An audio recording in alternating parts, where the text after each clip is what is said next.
Up next, a basement fit for a cow, the man who made it happen, and the lucky animal who gets to live there. Just make sure you watch where you step.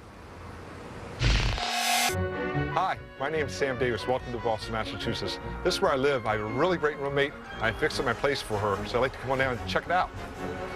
Did I mention that my roommate is a cow?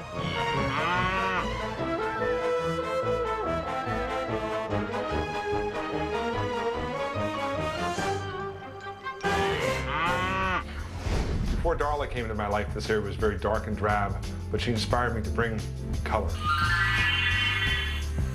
So now we have brightly colored floors, matching fences and walls and animal masks. She inspired me to make it good for her. So years ago, I was playing in a band called Animal Train, and I thought it'd be great to get a mascot for the band. So I went out and purchased Darla, my cow. The cow cost $1,100, and then it was $500 to ship from Los Angeles. I needed a place to keep her and store her, so she moved right in, and she's been happy ever since. I think I'm a victim of my own imagination. Originally, I just wanted to build a little space for her, but then once I had her in that spot, I just started getting more and more and more ideas, and I just didn't stop. Originally, I just wanted to build an open space for Darla to fit in. No doors, just a stall. And I thought, well, I really should build a beautiful barn motif. You know, you have X doors and Z's, and of course you have the Dutch doors here, open on up, you know. One thing I learned definitely was that red is very, very difficult to cover over white. It took about 6 or 7 coats. At first, I just thought maybe I would just paint the platform green to mock up grass, but I found a place that actually had this wonderful plastic grass that interlocks. So I bought a lot of that, and I laid it down, stapled it in, and also put some little flowers in there too. And also I decided to do a skirting that would match out the animal lights that blink off and on. So I took some countertop material that was flexible because the front of the platform is curved. So I had to form it to the front of the platform, and then I applied tape in a stripe pattern. Then I sprayed an acrylic lacquer over the top to seal it.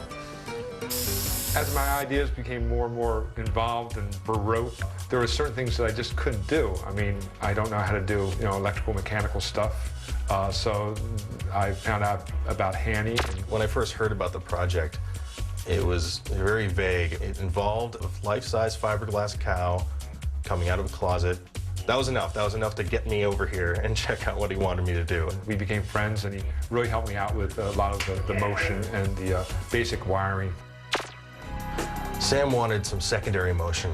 He wanted Darla to move across some grass, and he wanted lights, and he wanted everything to be completely controlled by one button. And so, all right, so this is the control box for the cow. I like to think of it kind of like a music box. There's this drum that sets the timing for the entire mechanism. And each one of these bands here controls a particular switch. So this switch could be the cow coming out, this one could be the cow coming in, this could be the lights. And having it all easily available here makes changing the timing as needed much easier. As I was decorating this space, I put up some mirrors, and there were some voids on the wall, and I kept on looking at the voids and thinking, what can I put there that'd be interesting and exciting?